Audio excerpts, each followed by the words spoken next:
له ومن يضلله فلا هادي له وأشهد أن لا إله إلا الله وحده لا شريك له وأشهد أن سيدنا وسندنا ونبينا ومولانا محمدا عبده ورسوله صلى الله تعالى عليه وعلى آله وأصحابه وبارك وسلم تسليما كثيرا. أما بعد فأعوذ بالله من الشيطان الرجيم. بسم الله الرحمن الرحيم. وأما بنعمة ربك فحدث. آمنت بالله صدق الله مولانا العظيم وصدق رسوله النبي الكريم ونحن على ذلك من الشاهدين والشاكرين والحمد لله رب العالمين.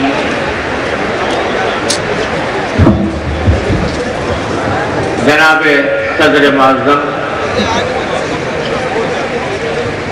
میرے بہت ہی محترم بھائی عالی جناب حسیب صدیقی صاحب، حضرات علماء کرام، میرے طالب علم ساتھیوں اور معزز حاضرین، السلام علیکم ورحمۃ اللہ وبرکاتہ.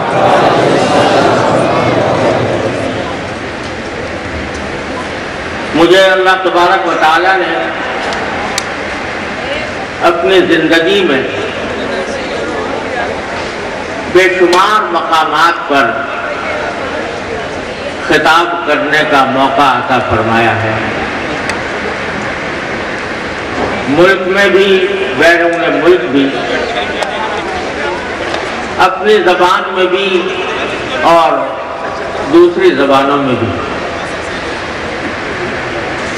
لیکن مجھے یاد نہیں کہ کبھی کوئی خطاب مجھے اتنا مشکل معلوم ہوا ہو جتنا آج معلوم ہو رہا ہے. اور وجہ اس کی یہ ہے کہ دل جن ملے جلے جذبات سے معمور ہے ان کو الفاظ کا جامہ پہنانا اور ان کے لیے مناسب تعبیر تلاش کرنا مجھے انتہائی دشوار معلوم ہو رہا ہے. آپ حضرات نے جس محبت کے ساتھ، جس خلوص کے ساتھ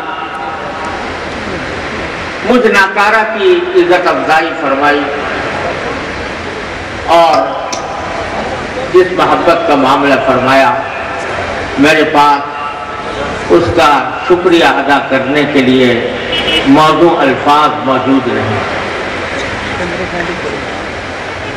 آج کا یہ اجتماع میرے ذہن میں یہ تھا کہ یہ ایک اپنے بچھڑے ہوئے ہم وطنوں، دوستوں، بزرگوں اور ساتھیوں سے ملنے کا اجتماع ہوگا. اور میں جناب عالی جناب حسیب صدیقی صاحب کا تہہ دل سے شکر گزار ہوں کہ انہوں نے محض اپنی شفقت اور محبت سے اس اجتماع کا اہتمام فرمایا.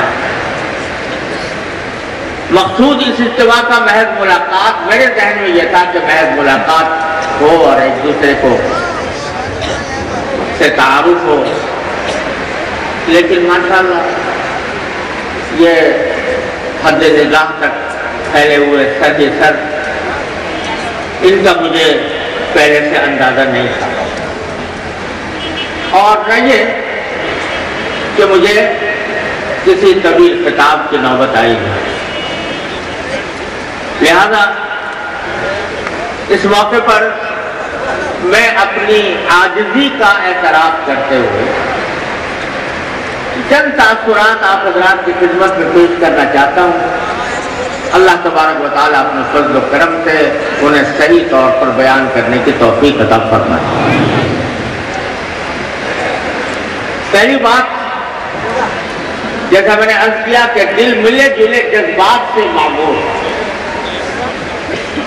یہ خاک دیوبند جس پر اللہ تبارک و تعالیٰ نے آج مجھے 20-22 سال کے بعد پہنچنے کی توفیق عطا فرمائی، یہ وہ خاک ہے جس سے خود میرے وجود کا خمیر اٹھا ہے، اور اللہ تبارک و تعالیٰ نے مجھے اس دیوبند کا باشندہ اور اس دیوبند کا فرزند ہونے کا شرف بخشا۔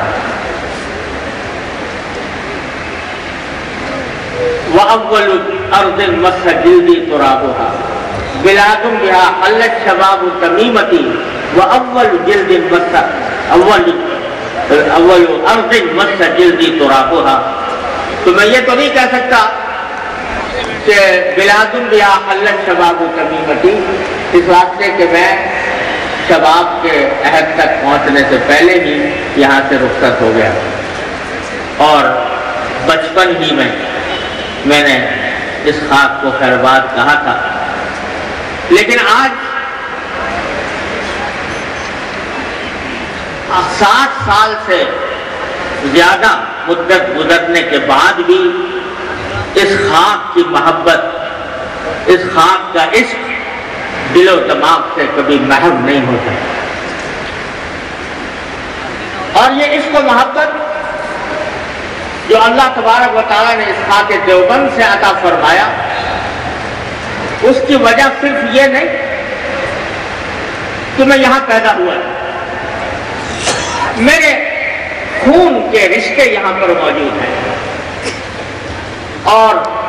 میرے اکابر کی ہڈیاں یہاں دفن ہیں، بلکہ اس کی ایک بہت بڑی وجہ یہ ہے کہ اللہ تبارک و تعالیٰ نے مجھے اس شہر کی نسبت سے مشرف فرمایا ہے کہ جس شہر نے صرف ہندوستان میں نہیں، بر صغیر میں نہیں، پوری دنیا میں علم اور دین کا نور پھیلایا ہے۔ مجھے اللہ تبارک و تعالیٰ نے دنیا کے تقریباً ہر خطے کا سفر کروایا، اور دنیا کے 6 بر اعظم میں سے کوئی بر اعظم نہیں ہے جہاں مجھے بار بار جانے کا اتفاق نہ ہوا ہو، اور وہاں کے لوگوں سے ملاقات، وہاں کے حالات سے واقفیت کا موقع اللہ تبارک و تعالیٰ نے نہ دیا۔ لیکن اس دنیا کے گرد جہاں جہاں مسلمان آباد ہیں، کوئی جگہ مجھے ایسی نہیں ملی جہاں دیوبند کی روشنی نہ پہنچی، اور جہاں دیوبند کے فرزند، چاہے وہ دیوبند کے نسبی فرزند ہو یا علمی فرزند ہو، وہاں وہ کوئی نہ کوئی عظیم دینی خدمت انجام نہ دے رہے ہیں۔ میں ایک مرتبہ انڈونیشیا کے ایک دور دراز علاقے میں، جہاں پہاڑی علاقہ تھا، وہاں مجھے میرے میزبان لے گئے۔ لے جانے کا مقصد یہ تھا کہ مصروفیات کے ہنگاموں میں چند لمحات تفریح کے میسر آ جائیں۔ کوئی ہل اسٹیشن تھا، ایک پہاڑی مقام تھا، وہاں گھومنے کے لیے نکلے۔ مغرب کی نماز کا وقت آنے والا تھا۔ میں نے اپنے ساتھیوں سے کہا کہ مجھے کسی مسجد میں لے جائیں۔ مسجد میں جا کے نماز مغرب پڑھی، جو صاحب امامت فرما رہے تھے، جب ان سے تعارف ہوا معلوم ہوا کہ دارالعلوم دیوبند کے فرزند ہیں۔ ایشیا ہو، افریقہ ہو، امریکہ ہو، یورپ ہو، لاطینی امریکہ ہو، آسٹریلیا ہو، نیوزی لینڈ ہو، کوئی دنیا کا خطہ ایسا نہیں ہے جہاں دارالعلوم دیوبند کے فرزندان یا براہ راست اس سے فیض حاصل کرنے والے یا بالواسطہ اس کے شاگرد وہاں کوئی نہ کوئی عظیم دینی خدمت انجام نہ دے رہے ہیں۔ اور نتیجہ اس کا یہ ہے کہ دیوبند ایک چھوٹی سی بستی جس کے اندر کوئی تمدنی حسن کا انداز نظر نہیں آتا، ایک چھوٹی سی بستی جس میں سڑکیں بھی پوری طرح پختہ نہیں، جس کے گھر بھی کچے ہیں، ایک ایسی بستی جس کا دنیا کے شہروں اور بستیوں سے تقابل کیا جائے تو ظاہری حسن کے اعتبار سے اس کا کوئی درجہ نظر نہیں آتا، لیکن اللہ جل جلالہ کا کہ قبولیت اور ہی چیز ہے۔ وہ چاہے تو خاک کے ایک ذرے کو آفتاب و مہتاب بنا دے، وہ چاہے تو خاک کے ایک ذرے سے وہ کام لے لے جو آفتاب و مہتاب کے بھی بس میں نہ ہو۔ اللہ تبارک و تعالیٰ نے دیوبند کی خاک کو ایسا ہی مقدس اور ایسا ہی ایمان افروز بنایا ہے کہ جہاں جہاں اس کا نور پہنچا ہے، جہاں جہاں اس کی روشنی پھیلی ہے، وہاں کے لوگ دیوبند سے واقف۔ ہم عرب ممالک میں جاتے ہیں، عرب علماء سے ملتے ہیں، وہ ان سے اگر پوچھو ہندوستان کے کسی شہر کا، بڑے شہر کا نام، تو شاید سوائے دہلی اور ممبئی کے اور کسی شہر کا وہ نام نہ لے سکیں، لیکن اگر ان مشہور شہروں کے بعد کسی شہر کو وہ جانتے ہیں تو وہ دیوبند کے شہر ہے۔ وہ اس لیے کہ اللہ تبارک و تعالیٰ نے یہاں سے دین کا نور پھیلایا ہے۔ تو میرے بھائیوں، میں اللہ تبارک و تعالیٰ کا شکر ادا کرتا ہوں، اور اس کے شکر ادا کرنے کا حق تو ادا ہو ہی نہیں سکتا کہ اس نے اللہ اپنے فضل و کرم سے مجھے نسبی اعتبار سے بھی، وطنی اعتبار سے بھی اس خاک سے نسبت عطا فرمائی، اور الحمدللہ اللہ تعالیٰ کے فضل و کرم سے انہی بزرگوں کے جوتے اٹھانے کی بھی اللہ تبارک و تعالیٰ نے توفیق دی، جن کا نور دنیا میں پھیلا ہے۔ میں اس موقع پر جو آپ حضرات کو کیا پیغام دوں، لیکن دل چاہتا ہے کہ ایک مختصر سا پیغام آپ حضرات کی خدمت میں اس موقع پر پیش کروں۔ وہ یہ کہ دیوبند کی یہ شہرت، اس کی یہ نیک نامی، اس کا یہ تقدس جو دنیا کی آخری حدود تک پھیلا ہوا ہے، اس کا بنیادی سبب کیا ہے؟ میں سوچتا ہوں کہ کیا اس کا بنیادی سبب یہ ہے کہ اس دیوبند نے، دارالعلوم دیوبند میں علوم اور علم و تحقیق کے دریا بہائے ہیں؟ اگر یہ بات ہو تو میرے پاس دوسرا سوال یہ پیدا ہوتا ہے کہ ایسے تو اور بھی بہت سی درسگاہیں ہیں جس میں ایک خالص علمی اور تحقیقی نوعیت کے کام ہوتے رہے ہیں۔ کیا اس دارالعلوم دیوبند کی شہرت اور ناموری اور اس کے نور کی وسعت کا سبب یہ ہے کہ اس دارالعلوم کے اندر کتب خانہ بڑا عظیم ہے، درسگاہیں بڑی شاندار ہیں، طلباء بڑی کثرت سے یہاں پر پڑھتے ہیں؟ تو میں یہ سمجھتا ہوں کہ یہ سبب بھی نمایاں نظر نہیں آتا، کیونکہ ایسی اور بہت سی درسگاہیں ہیں جس میں طلباء کی تعداد بھی زیادہ ہے، جس میں درسگاہیں بھی اچھی بنی ہوئی ہیں، جس میں اساتذہ بھی بڑی قابل پڑھانے والے ہیں۔ لیکن جس چیز نے دیوبند کو دیوبند بنایا، جس چیز نے دیوبند کو عالمی قیادت کا مقام عطا فرمایا، وہ میں اپنے والد ماجد قدس اللہ تعالیٰ سرہ، حضرت والد ماجد حضرت مولانا مفتی محمد شفیع صاحب رحمۃ اللہ علیہ، اللہ تعالیٰ ان کے درجات بلند فرمائے، ان کے الفاظ میں عرض کرتا ہوں۔ وہ فرمایا کرتے تھے کہ دیوبند کو دیوبند بنانے والی چیز صرف ایک تھی، وہ تھی دین کی صحیح تعبیر، دین کا صحیح تصور، دین کے اوپر صحیح اور اعتدال والا عمل۔ یہ اللہ تبارک و تعالیٰ نے جو اس خاک کے بوریہ نشینوں کو عطا فرمایا، وہ بڑے سے بڑے علماء و محققین میں نظر نہیں ہے۔ میرے والد ماجد رحمۃ اللہ علیہ فرمایا کرتے تھے کہ میں نے عرب ممالک میں بڑے بڑے محقق علماء بھی دیکھے ہیں، تحقیق و تدقیق کے شناور بھی دیکھے ہیں، فصاحت و بلاغت کے شہسوار بھی دیکھے، لیکن وہ البیلا رنگ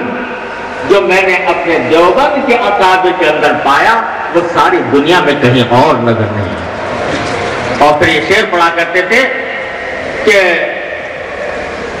تولائے مردان ای پاک بوم،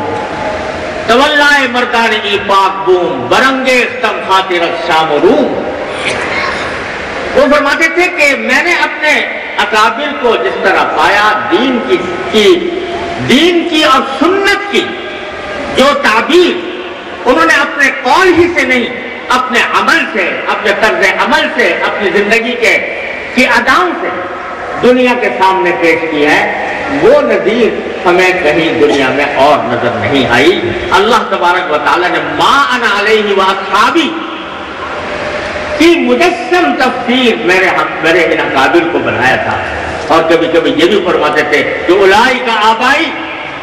فجینی بمثلہم اذا جمعتنا یا جریر المجامع۔ مجھے اللہ اپنے اکابر، جن اکابر کی دیکھنے کا شرف حاصل ہوا ہے، ان کی نظیر میں نے دیکھی۔ کیا بات تھی کہ دین کی صحیح تعبیر، سنت کا صحیح مقام اور سنت کی عملی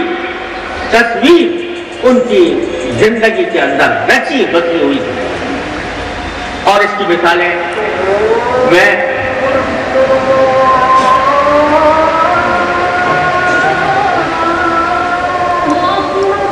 اللہ اکبر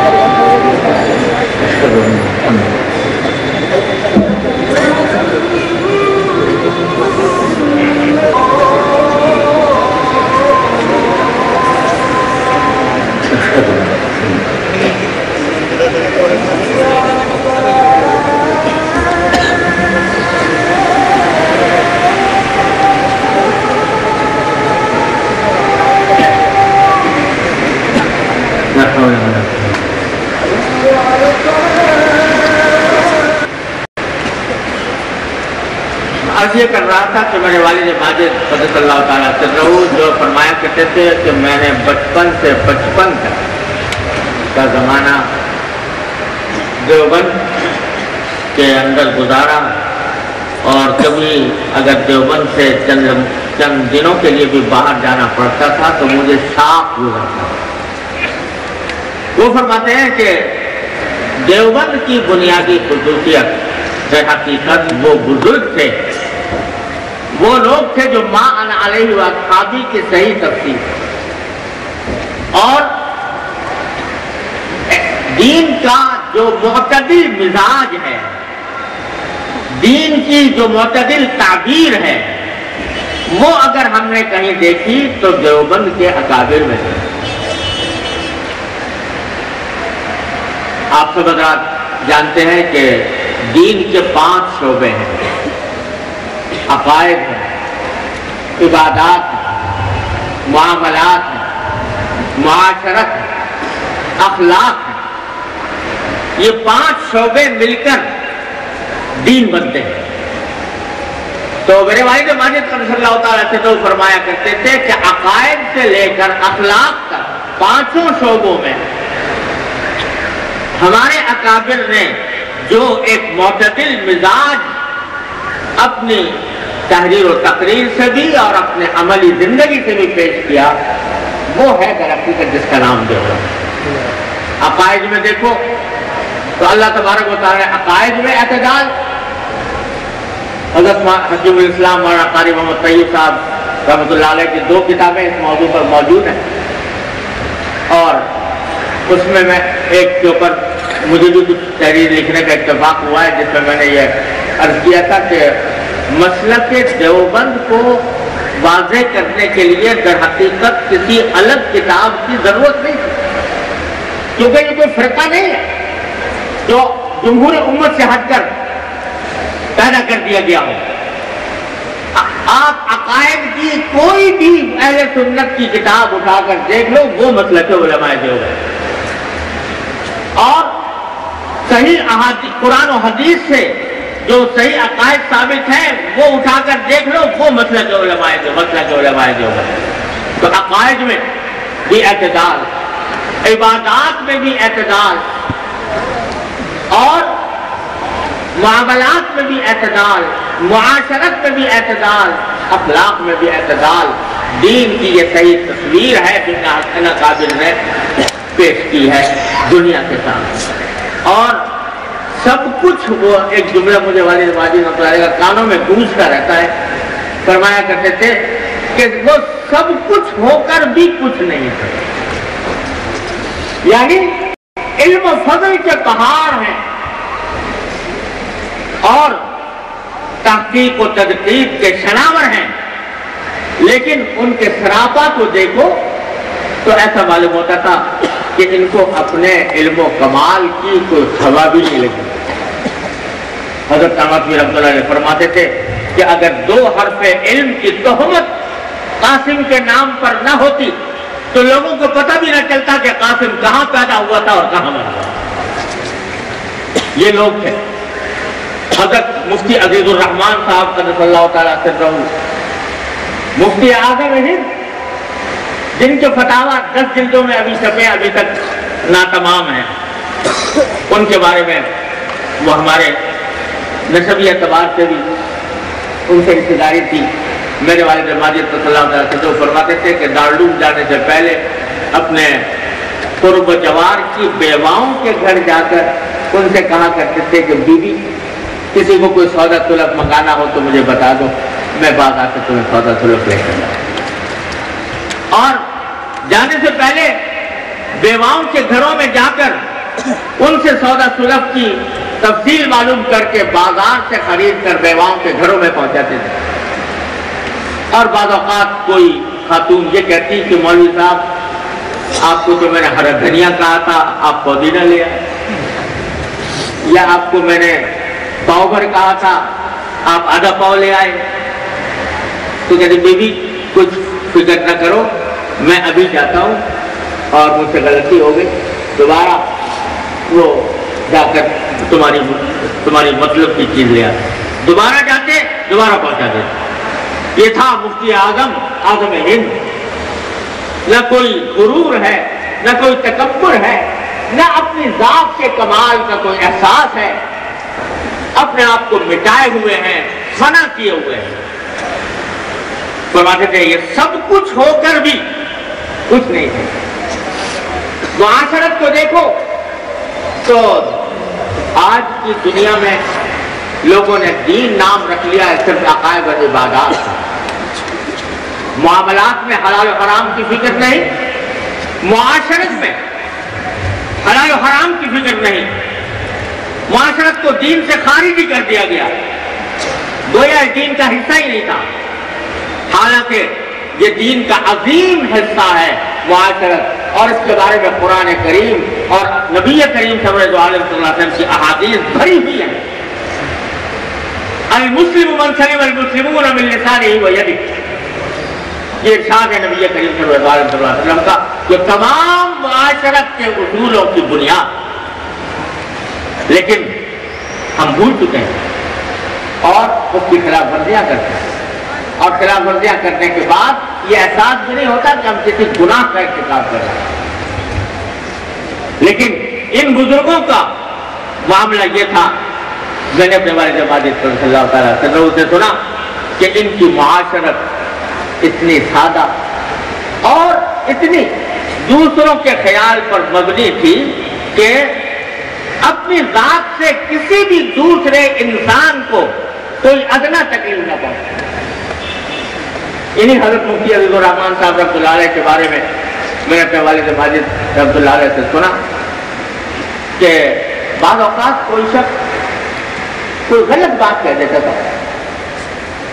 حضرت کے سامنے کوئی غلط بات کہتی جو بدیہی طور پر غلط ہے، لیکن اس کے منہ پر اس کی اس طرح تنقید کرنا جس سے اس کا دل ٹوٹے، یہ گوارا نہیں تھا۔ کبھی زندگی بھر اس طرح تنقید نہیں فرمائی، بلکہ اس کے قول کی کچھ اس طرح تعویل کر لیتے تھے کہ جس سے اس کی غلطی کی بھی اصلاح ہو جائے اور اس کا دل بھی نہ ٹوٹے۔ تو فرماتے تھے، یہ حضرت کا مخصوص جملہ تھا، میں نے اپنے والد ماجد رحمۃ اللہ علیہ سے سنا، مجھے تو کوئی زیارت نصیب نہیں ہوئی، والد ماجد سے سنا کہ جب کسی نے کوئی غلط بات کہی تو اس کے جواب میں گویا کہ آپ کا مطلب یہ ہے، یہ فرماتا گویا کہ آپ کا مطلب یہ ہوگا، وہ اس کی غلط بات کو اس کی تعمیل کر کے اس کو صحیح طریقے سے بتا کر اس کی غلطی پر متنبع کر دیا اور براہ راست منہ پر اس کی برائی یا منہ پر اس کی دل آزاری کا بھی اثر ہے۔ تو یہ چیزیں کہاں آج علم کا غرہ ہے، تحقیق کا سندار ہے، اور اگر کسی سے کوئی غلطی ہوئی ہے تو اس میں اس بات کا لحاظ کہ اس انداز سے بات کہوں کہ دوسرے کا دل نہ ٹوٹے، دوسرے کو تکلیف نہ پہنچے، یہ کہاں؟ یہ ان اکابر کا سرہ امتیاز تھا جو انہوں نے اپنے زندگی میں جس پر عمل کر کے دکھایا۔ حضرت مولانا سید اصغر حسین صاحب رحمۃ اللہ علیہ، الحمدللہ ان کے پوتے اب بھی موجود ہیں، ان کے واقعات،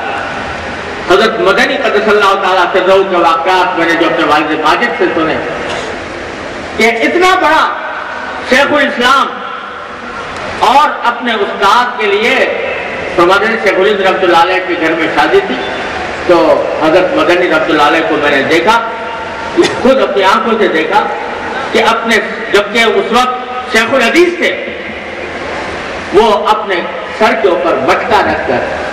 اور حضرت شیخ الہند رحمۃ اللہ علیہ کے گھر میں پہنچا رہے، اپنی ذات کا کوئی احساس ہی نہیں تھا۔ تو یہ معاشرت کے احکام، یہ اخلاق فاضلہ فرماتے تھے، اس کی عملی تصویر جو اللہ تعالیٰ نے ہمیں دکھا دی اپنے اکابر کی زندگیوں میں، وہ کہیں اور نظر نہیں آتی، اس تصویر کا نام ہے دیوبند۔ تو بھائی پیغام ہمیں جو ملتا ہے کہ ہم اپنے آپ کو دیوبند سے وابستہ الحمدللہ کہتے ہیں اور اس پر بجا طور سے فخر بھی کرتے ہیں، لیکن کیا واقعتاً اس دیوبند کی اس خصوصیت کا کوئی عکس، اس کا کوئی نشان ہماری اپنی زندگیوں میں موجود ہے یا نہیں؟ یہ ایک سوال ہے جو ہم میں سے ہر شخص کو اپنے آپ سے کرنا چاہیے۔ اور کیا واقعتاً ہم اپنے عمل سے اپنے ان دیوبند کے اکابر کی صحیح نمائندگی کر رہے ہیں یا نہیں؟ یہ ہمیں سوچ رہے ہیں۔ دیکھو جیسے ابھی بتایا کہ دین نام ہے اعتدال کا، ہر چیز میں اعتدال۔ اللہ تبارک و تعالیٰ نے ہر چیز میں ہمیں کچھ حدود بتائی ہے، تلک حدود اللہ، اس میں سے ہر چیز کی حد مقرر ہے۔ کسی سے اختلاف ہے تو اختلاف کی بھی حد ہے، کسی سے محبت ہے تو محبت کی بھی حد ہے، کسی سے اعتقاد ہے، عقیدت ہے تو اس عقیدت کی بھی حد ہے۔ ہر چیز ایک حد کی پابند ہے، اور اس حدود سے جب وہ متجاوز ہوتی ہے تو کبھی بدعت کی شکل اختیار کر لیتی ہے، کبھی گمراہی کی شکل اختیار کر لیتی ہے، کبھی کوئی فرقہ بن جاتی ہے۔ یہ دین ان حدود کی حفاظت کا نام ہے، اور ان حدود کی حفاظت کے ذریعے جب ہم دنیا کے سامنے کوئی عمل اور کردار پیش کریں گے تو وہ در حقیقت قابل تقلید ہوگا، وہ در حقیقت دیوبند کے اکابر کی صحیح نمائندگی ہوگا، اور اگر ہم نے ان حدود کی پابندی نہ کی تو پھر وہ اس کے معنی یہ کہ ہم دیوبند کی خصوصیت کو نہ سمجھ سکے اور اس کو اپنی زندگیوں میں نہ ڈھال سکے اور اس کے مطابق دیوبند کی صحیح تصویر دنیا کے سامنے نہ پیش کر سکے۔ تو ہمیں اگر دیوبند کی طرف نسبت کرنی ہے تو بھائی ذرا محتاط ہونا پڑے گا۔ یا مکن با پیل بانا دوستی، یا بنا کن خانہ بر انداز پیل، یا تو پیل بانوں سے دوستی نہ کرو یا پھر اپنا گھر ویسا ہی بناؤ جیسے وہ بناتے۔ تو اگر ہم دعوے دار ہیں دیوبند سے نسبت کے، وہ چاہے علمی نسبت ہو یا عملی نسبت ہو، تو پھر ہمیں اپنے اخلاق و کردار کا جائزہ لینا چاہیے اور ہر چیز کو اس کے حد میں پہچاننا چاہیے، ہر چیز کو اس کے حد کے اوپر رکھنا چاہیے، اس سے آگے نہیں بڑھنا چاہیے۔ حضور نبی کریم سرور دو عالم صلی اللہ علیہ وسلم سے بڑا جامع کمالات اس کائنات میں کون ہو سکتا ہے، لیکن آپ نے فرما دیا لا تطرونی کما اطرت یہود والنصارى عیسی ابن مریم علیہ السلام، کہ میری اس طرح مبالغہ میں تعریفیں نہ کرو جیسے کہ یہود و نصارہ نے عیسی ابن مریم علیہ السلام کی تھی۔ آپ کے لیے تعریف کا کوئی کلمہ بھی شاید ایسا نہ ہو جو مبالغہ آمیز ہو جائے، لیکن سرکار دو عالم صلی اللہ علیہ وسلم منع فرمایا کہ خبردار میری تعریف میں ایسا مبالغہ آمیزی نہ کرو، اور کسی سے محبت کا اظہار کرنا ہو، کسی سے عقیدت کا اظہار کرنا ہو تو وہ بھی حدود کا پابند ہونا چاہیے۔ یہ نہیں کہنے والوں نے کہہ دیا کہ ہم تو محبت رسول صلی اللہ علیہ وسلم کے علمبردار ہیں، لہذا آپ کو یہ بھی کہیں گے اور وہ بھی کہیں گے، تو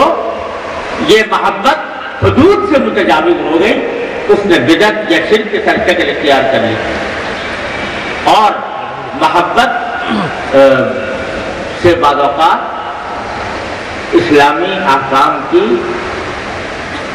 مخالفت بھی ہو جاتی ہوتی ہے، جذبہ صحیح ہوتا ہے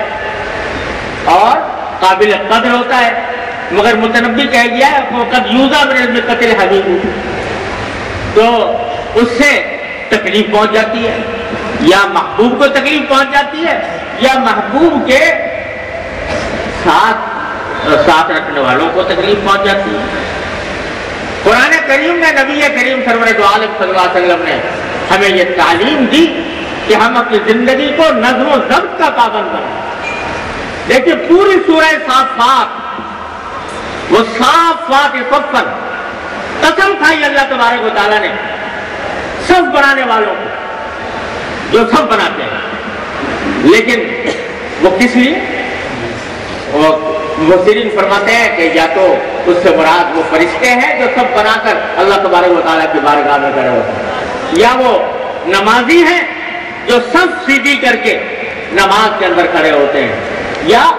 وہ غازی ہیں جو صفوں کو درست رکھ کر اللہ تعالیٰ کی راہ میں جہاد کرتے ہیں۔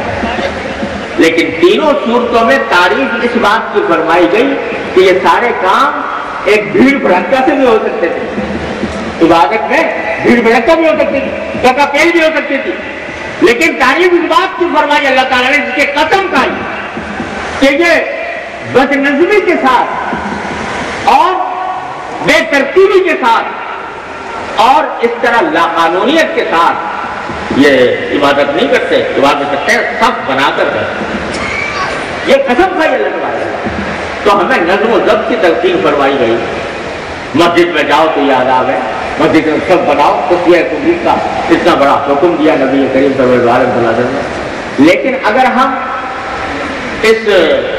محبت کے اظہار میں یا محبت میں ان احکام کی خلاف ورزی کر جائیں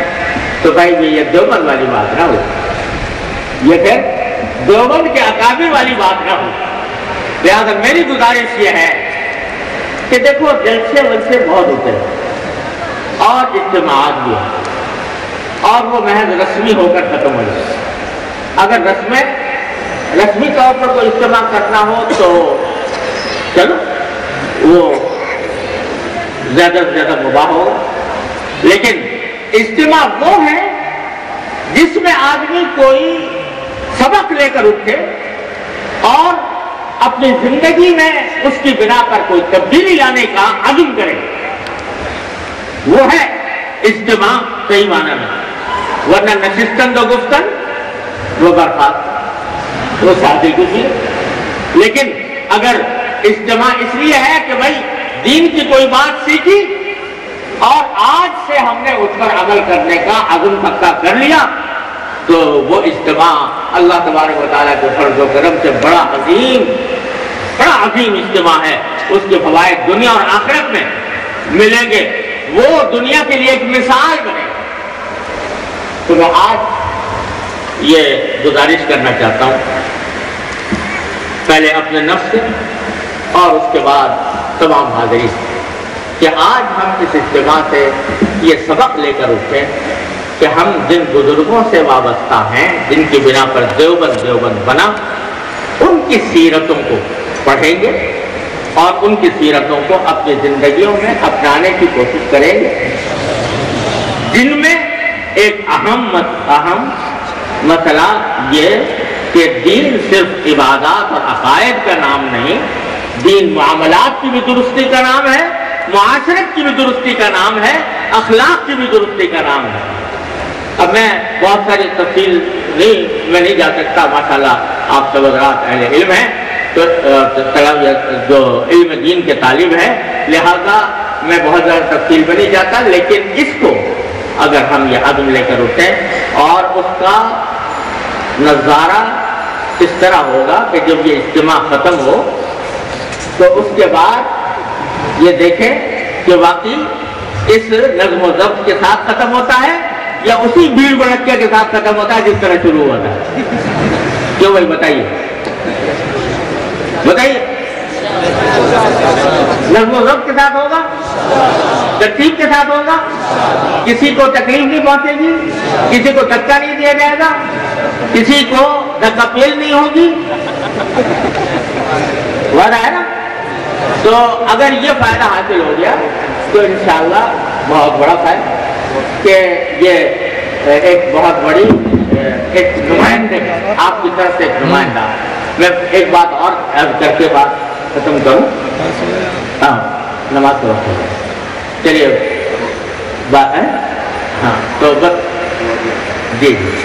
تو خلاصہ یہ ہے بھائی کہ دیوبند کے نام لیوا ہونے کے ناطے ہم انشاءاللہ یہ عزم کر کے یہاں اٹھتے کہ اکابر دیوبند کی سیرتوں کا مطالعہ کریں گے اور ان پر عمل کرنے کی کوشش کریں گے اور اپنی زندگی کو نظم و ضبط کا پابند بنائیں گے۔ اللہم صلی علی سیدنا اللہم صلی علی سیدنا محمد وعلی آل محمد کما صلیت علی ابراہیم وعلی آل ابراہیم انک حمید مجید۔ ربنا ظلمنا انفسنا وان لم تغفر لنا وترحمنا لنكونن من الخاسرین۔ ربنا آتنا فی الدنیا حسنۃ وفی الآخرۃ حسنۃ وقنا عذاب النار۔ یا ارحم الراحمین اپنے فضل و کرم اپنی رحمت سے ہمارے تمام گناہوں کو معاف کر، یا اللہ ہمارے اعمال و اخلاق کی اصلاح کرو، اے اللہ ہمیں سیدھے راستے پر چلنے کی توفیق عطا فرما، اے اللہ ہمیں اپنے دین کی صحیح سمجھ عطا فرما، اے اللہ ہم پر عمل کی توفیق عطا فرما، اے اللہ ہم پر استقامت عطا فرما، اے ارحم الراحمین جن بزرگوں کے ساتھ آپ نے محض اپنے فضل و کرم سے ہمارے کسی استحقاق کے بغیر وابستہ فرما دیا، اے اللہ ان بزرگوں کی لاج رکھنے کی توفیق عطا فرما، اے اللہ ان بزرگوں کی سیرتوں کو اپنی زندگی میں اپنانے کی توفیق عطا فرما، اے اللہ ہمارے عقائد، عبادات، معاملات، معاشرت، اخلاق سب کی اصلاح فرما دے، یا اللہ تمام حاضرین کو ان کے تمام جائز مقاصد میں اپنے فضل و کرم سے کامیابی عطا فرما، یا اللہ سب کی پریشانیوں کو دور فرما، سب کی مشکلات کو آسان فرما، اے اللہ سب کی جو ہمارے متعلقین میں بیمار ہیں انہیں شفائے کامل حاضر عطا فرما، جو تنگست ہیں ان کی تنگستی کو دور فرما، جو مقروض ہیں ان کے قرضوں کی ادائیگی کا سامان فرما، اور اللہ جو آپ کے دین کے طالب علم ہیں یا اللہ یہ آپ کے مہمان ہیں، اے اللہ آپ نے فضل و کرم کی رحمت سے ان کو زندگی کے ہر امتحان میں کامیاب فرما، اے اللہ ان کو زندگی کے ہر امتحان میں کامیاب فرما، اے اللہ ان کو دین کا صحیح نمونہ، مثالی نمونہ بنا دے، اے اللہ ہر طرح کے شر سے ان کی حفاظت فرما، اے اللہ ہر فتنے سے حفاظت فرما، اللہ إنا نسألك من خير ما سألك من عبدك ونبيك محمد صلى الله عليه وسلم ونعوذ بك من شر ما استعاذك من عبدك ونبيك محمد صلى الله عليه وسلم ربنا تقبل منا إنك أنت السميع العليم وتب علينا إنك أنت التواب الرحيم وصلى الله تعالى على خير خلقه سيدنا ومولانا محمد وعلى آله وأصحابه أجمعين آمين برحمتك يا